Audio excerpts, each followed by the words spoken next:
Sabi ng low carb doctor ko, bawal daw ang red meat sa merong myoma. Kaya saan na lang po ako kukuha ng protein and fat?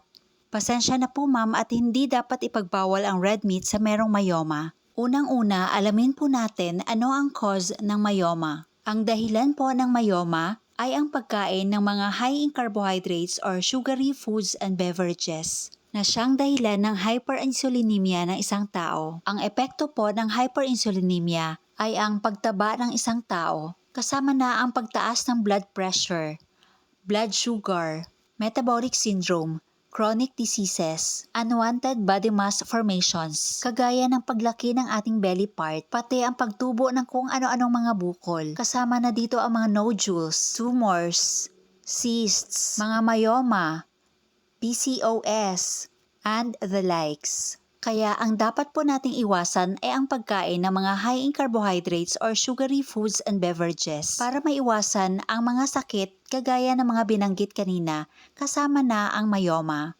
Alam niyo po ba na ang mga high in carbohydrates or sugary foods and beverages ay siyang bumubuhay sa mga bukol? Kaya ang dapat po nating kainin ay ang mga nutrient-dense foods, eggs, seafoods, at ang iba't ibang klasing mga meat, kasama na ang red meat.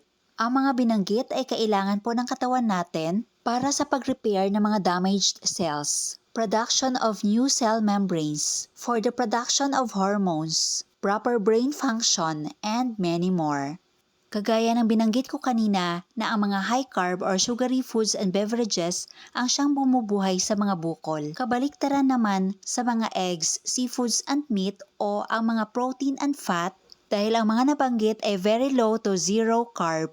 Dahil dito, mahihirapan ang mga bukol mag-survive sa ganitong diet. Kaya kung naguguluhan po kayo, suggestion ko po, consult a knowledgeable, well-oriented, well-educated, and well-experienced low-carb doctor.